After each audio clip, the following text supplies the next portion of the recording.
श्री स्कंदपुराण। इंद्र की विजय, इंद्र द्वारा विश्वरूप का वध, नहुस का स्वर्ग से पतन, ब्रह्म हत्या से इंद्र की मुक्ति तथा पुनः राज्य की प्राप्ति।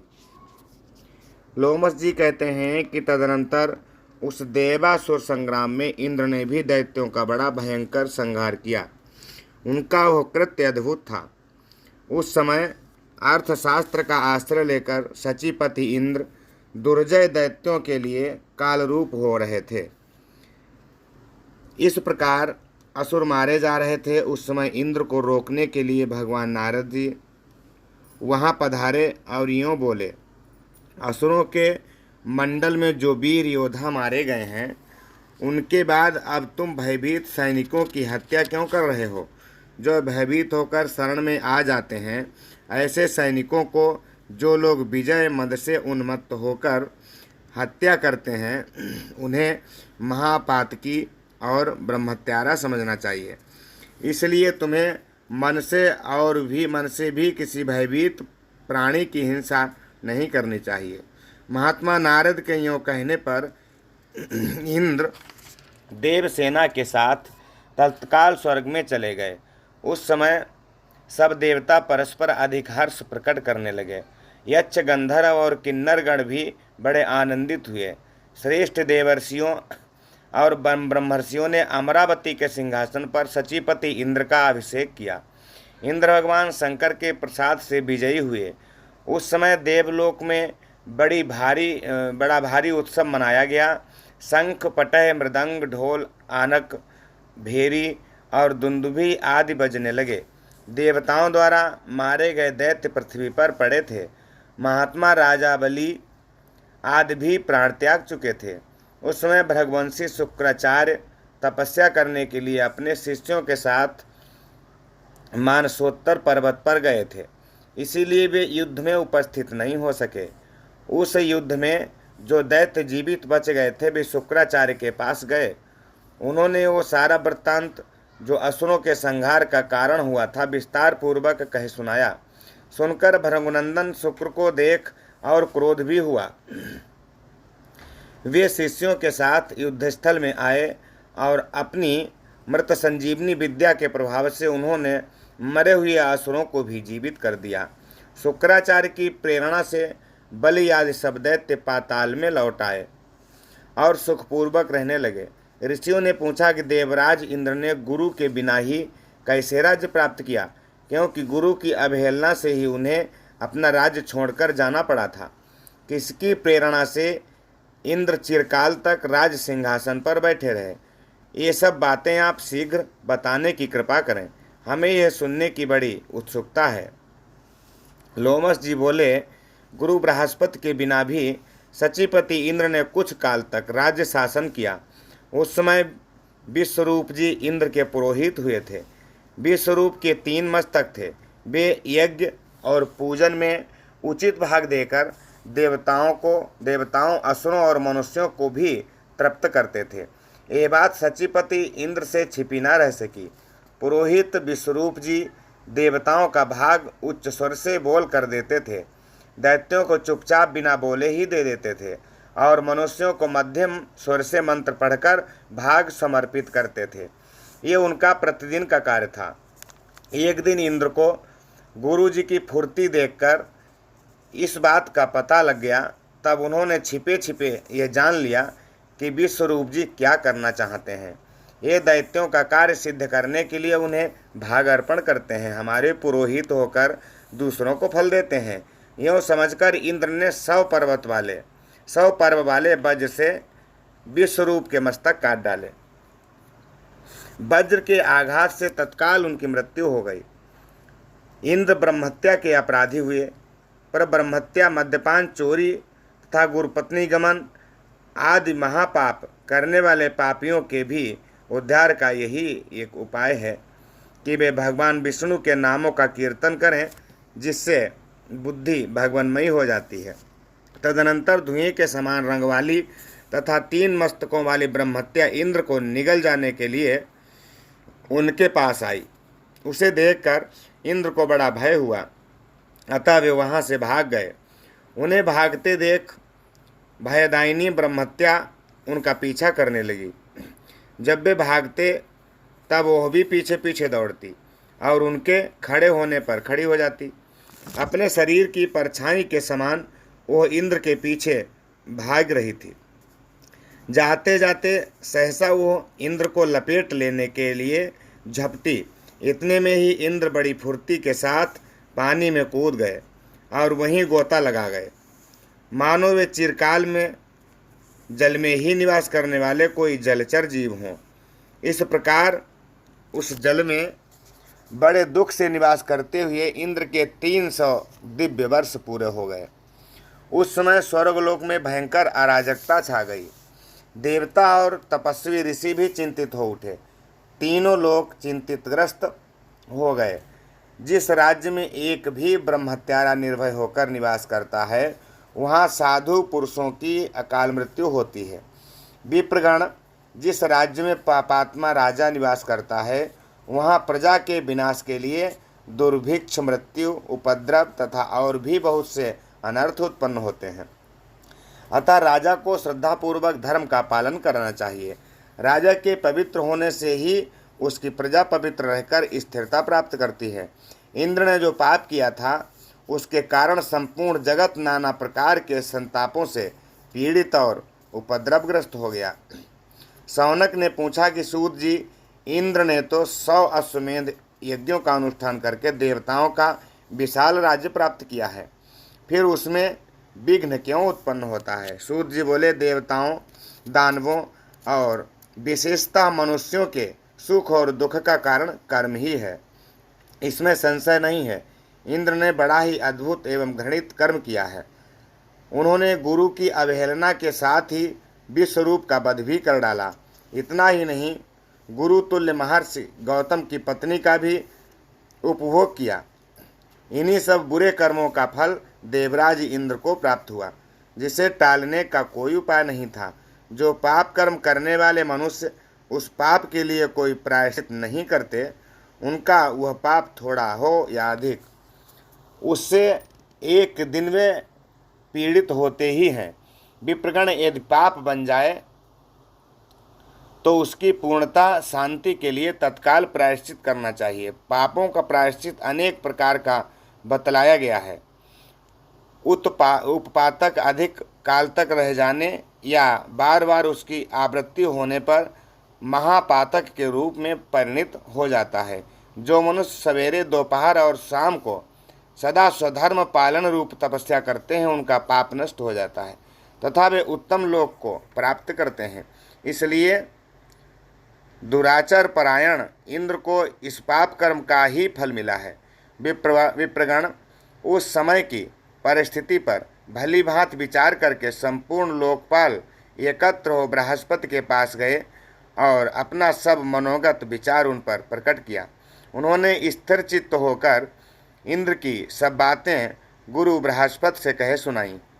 देवताओं की बात सुनकर परम बुद्धिमान बृहस्पति जी ने सर्वत्र फैली हुई अराजकता को लक्ष्य करके सोचा, अब क्या करना चाहिए?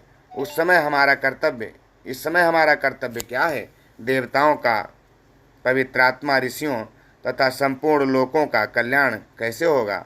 मन ही मन इन सब बातों को सोचकर और कर्तव्य अकर्तव्य विचार करके महायशस्वी बृहस्पति जी देवताओं के साथ इंद्र के पास चले। वे तुरंत ही उस जलाशय पर जा पहुँचे जिसमें इंद्र छिपे हुए थे और जिसके तट पर भयानक चंडाली के रूप में ब्रह्महत्या खड़ी थी।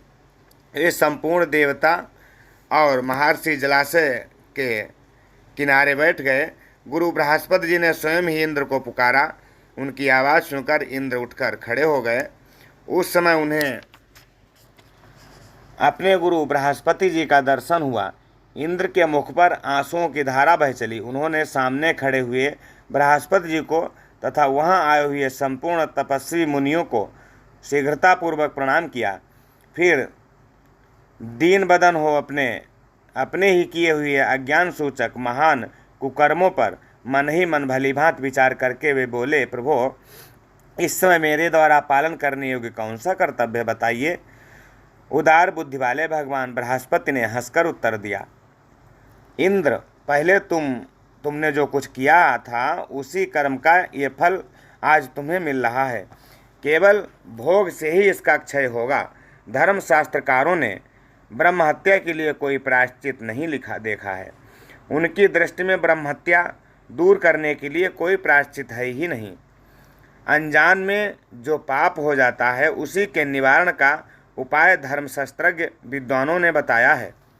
जो पाप स्वेच्छापूर्वक जानबूझकर किया जाता है उसके प्रतिकार का कोई उपाय नहीं।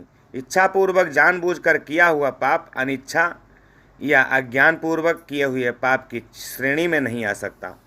विषय भेद से इन दोनों प्रकार के पापों का प्रायश्चित नियत किया गया है। जानबूझकर किए हुए पाप के लिए मरणांत प्रायश्चित का विधान है। अज्ञान जनित पाप के लिए विशेष प्रायश्चित बताया गया है। तुमने जो पाप किया है वो अनजान में नहीं हुआ है। तुम्हारे द्वारा स्वयं जानबूझकर विद्वान पुरोहित ब्राह्मण का वध किया गया है। अतः उसके निवारण का कोई उपाय नहीं है। जब तक मृत्यु नहीं हो जाती तब तक तुम इस जल में ही स्थिर भाव से पड़े रहो। दुर्मते, तुम्हारे 100 अश्वमेध यज्ञों का फल तो उसी समय नष्ट हो गया था जब तुमने ब्राह्मण की हत्या की थी। जैसे छेद वाले घड़े में थोड़ा भी जल नहीं ठहरता, उसी प्रकार पापी मनुष्य का पुण्य प्रतिक्षण नष्ट होता रहता है। बृहस्पति जी का यह वचन सुनकर इंद्र ने कहा, देवताओं, क्या कारण है कि अभी तक इंद्राणी मेरे समीप नहीं आ रही हैं? उन्हें शीघ्र बुलाओ। नहुस की बात सुनकर उदार बुद्धि वाले बृहस्पति जी शची के भवन में गए और बोले, कल्याणी, इंद्र के दुष्कर्म से विवश होकर यहाँ का राज्य संभालने के लिए हम लोग नहुस को ले आए हैं, परंतु तुम इस कार्य के विरुद्ध जान पड़ती हो, तभी तो अब तक यहाँ उपस्थित नहीं हुई हो। शची ने पापहीन गुरु बृहस्पति जी से हंसकर कहा, नहुस मुझे प्राप्त करने योग्य नहीं है। आप स्वयं ही तत्वतः विचार करके ये देखें, क्या वह मुझे प्राप्त करने का अधिकारी है? मैं पराई स्त्री हूँ। यदि वो मुझे पाने की अभिलाषा करता है तो उस अज्ञानी से कहिए, जो वाहन बनाने योग्य ना हो ऐसे वाहन पर बैठकर वो यहाँ आए, तब मुझे प्राप्त कर सकता है। तथास्तु कहकर बृहस्पति जी शीघ्रतापूर्वक लौट गए और काम संतप्त नहुस से सची देवी की कही हुई सब बातें ज्यों की त्यों कह सुनाई। नहुस काम से मोहित हो रहे थे। उन्होंने कहा, ठीक है। यों कहकर सची देवी की शर्त स्वीकार कर ली। फिर वे अपनी बुद्धि द्वारा विचार करने लगे कि वाहन न बनाने योग्य ऐसी कौन सी वस्तु है जो प्रशंसनीय मानी जाती है। तदनंतर उन्होंने ये निश्चय किया कि तपस्वी ब्राह्मण ही ऐसे हैं जो वाहन बनाने के योग्य नहीं है, अतः उन्हीं को आज अपना वाहन बनाता हूँ। आज इंद्राणी को प्राप्त करने के लिए 2 तपस्वी ब्राह्मणों से वाहन का काम लूँ, ऐसी अभिलाषा मेरे मन में उत्पन्न हुई है। इस निश्चय के अनुसार काम मोहित नहुस ने 2 ब्राह्मणों को पालकी दे दी और स्वयं उस पालकी में बैठकर बोले, सर्प शीघ्र चलो। नहुस के सर्प कहने से कुपित हुए एक तपस्वी ब्राह्मण ने उन्हें श्राप देकर नीचे गिरा दिया। नहुस अजगर होकर स्वर्ग से नीचे गिर पड़े। वे ऊंचे पद को पाकर भी ब्राह्मण के दुर्लंघ साप से तिर्यक योनियों में पड़ गए। जैसी दशा राजा नहुस की हुई वैसी ही उनके जैसे आचरण करने वाले सबकी होती है। जो राजमद पाकर उन्मत्त हो उठते हैं उन पर भारी विपत्ति आती है। जो राजमद से अंधे दुराचारी कामी तथा विषयों में रचे पचे रहने वाले हैं वे ब्राह्मणों का अपमान करके अपवित्र नरक में पड़ते हैं। इसलिए बुद्धिमान पुरुष को उचित है कि यह लोक और परलोक में सुख पाने की इच्छा होने पर वह सर्वथा प्रयत्न करके उत्तम पद को पाकर कभी प्रसाद में तभी यह प्रमाद में ना पड़ें। सदा अपने कर्तव्य के प्रति सावधान रहें।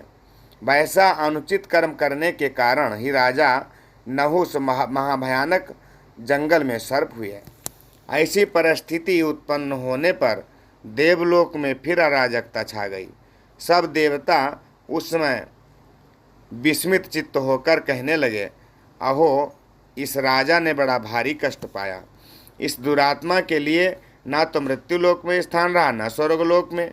महापुरुषों की अवहेलना करने से इसका सारा पुण्य एक ही क्षण में भस्म हो गया।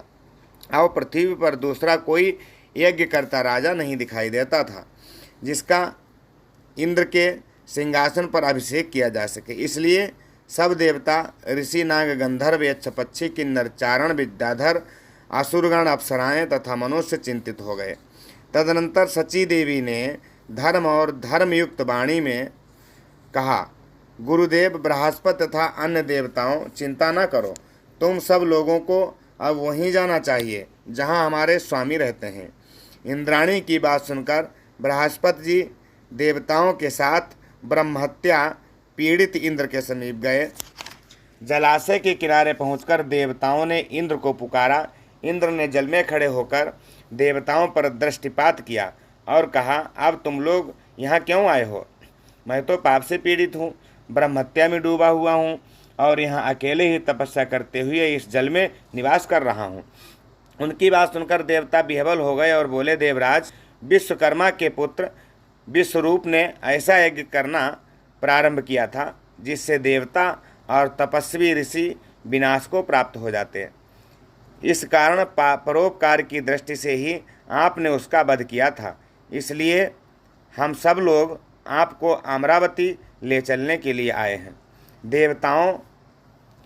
देवताओं में जब इस प्रकार बातचीत हो रही थी, ब्रह्महत्या भी तुरंत बोल उठी, मैं देवराज इंद्र को अमरावती जाने से रोकती हूँ। यह सुनकर बृहस्पति ने सहसा उसको उत्तर दिया, ब्रह्महत्ये, हम तुम्हारे निवास के लिए दूसरे स्थान नियत करेंगे। कार्य की गुरुता को दृष्टि में रखकर देवताओं ने उस समय ब्रह्महत्या को शांत कर दिया। फिर सबने विचार करके ब्रह्महत्या को 4 भागों में बांटा। तत्पश्चात देवताओं ने सबसे पहले पृथ्वी से कहा, देवी, देवताओं की कार्यसिद्धि के लिए इनकी ब्रह्महत्या का एक अंश तुम्हें ग्रहण करना चाहिए। देवताओं की यह बात सुनकर पृथ्वी कांप उठी और बोली, आप लोग ही विचार करें, मैं ब्रह्महत्या का अंश कैसे ग्रहण कर सकती? मैं संपूर्ण भूतों को धारण करने वाली तथा विश्व का भरण पोषण करने वाली हूँ। मैं इस पाप कंप में डूबकर अधिक अपवित्र हो जाऊंगी। पृथ्वी का यह वचन सुनकर बृहस्पति जी ने कहा, सुंदरी, तुम भय मत करो, तुम तो सर्वथा निष्पाप हो। जिस समय यदुकुल में भगवान वसुदेव अवतार लेंगे, उस समय उनके चरणों के स्पर्श से यह ब्रह्महत्या का आंशिक पाप निवृत्त हो जाएगा और तुम पूर्णतः निष्पाप होकर रहोगी। उनके यों कहने पर पृथ्वी ने उनकी आज्ञा का पालन किया। इसके बाद सब देवताओं ने वृक्षों को बुलाकर कहा कि आप लोग देव कार्य की सिद्धि के लिए ब्रह्महत्या का एक अंश ग्रहण करें। तब वृक्षों ने वहाँ पधारे हुए संपूर्ण देवताओं से कहा कि यदि हम लोग ब्रह्महत्या के पाप से लिप्त हो जाएंगे तो संपूर्ण महात्मा भी ब्रह्महत्या युक्त होकर पापी हो जाएंगे। ये सुनकर बृहस्पति जी ने कहा, तुम लोग चिंता न करो, इंद्र के प्रसाद से तुम लोग काटे जाने पर भी अनेक अंशों में विभक्त हो शाखा और डालियों से संपन्न हो जाओगे और इस प्रकार सदा शुद्ध बने रहोगे। बृहस्पति के इस प्रकार आश्वासन देने पर सब वृक्षों ने उस आंशिक ब्रह्महत्या को आपस में बांट लिया। तदनंतर देवताओं ने जलों को बुलाया, कहा, तुम लोग भी देव कार्य की सिद्धि के लिए इस समय ब्रह्महत्या का एक अंश स्वीकार करो। तब सब जल एकत्र हो बृहस्पति जी से बोले, जो कोई भी पाप या दुष्कर्म है वे हमारे संपर्क और संबंध से दूर होते हैं। हमारे द्वारा स्नान, शौच एवं हमारा पान आदि करने से संपूर्ण पापाक्रांत प्राणी पवित्र हो जाते हैं। ब्रह्महत्या से अभिभूत होने पर हमारी यह शक्ति नष्ट हो जाएगी। उनकी बात सुनकर बृहस्पति जी ने उत्तर दिया, तुम दुस्तर पाप से भय न करो। मैं वरदान देता हूँ, चराचर जगत में निवास करने वाले संपूर्ण प्राणियों को जल पवित्र करे। उनके यों कहने पर जल ने ब्रह्महत्या का तीसरा अंश ग्रहण कर लिया। उसके बाद बृहस्पति जी ने स्त्रियों को बुलाकर कहा कि तुम लोग भी इस समय सब कार्यों की सिद्धि के लिए ब्रह्महत्या का एक अंश ग्रहण करिए। देवगुरु का यह वचन सुनकर सब स्त्रियां बोलीं, भगवान, संपूर्ण स्त्रियां धर्म, अर्थ और काम की सिद्धि के लिए उत्पन्न हुई हैं। यदि नारी पापाचार करे तो उस पाप से अनेक पक्ष, पिता, नाना तथा पति के कुल लिप्त होते हैं। ऐसी वेदों की आज्ञा है। क्या आपने ऐसी कोई बात नहीं सुनी है? फिर स्वयं विचार कर लें, हमारा क्या कर्तव्य है। स्त्रियों के यों कहने पर बृहस्पति जी ने वरदान दिया कि देवियों, तुम सब इस पाप से भय न करो। तुम्हारे द्वारा स्वीकृत ब्रह्महत्या का यह अंश भावी पीढ़ियों के लिए तथा दूसरों के लिए भी शुभ फल देने वाला होगा। तुम सबको इच्छा अनुसार काम सुख प्राप्त होगा।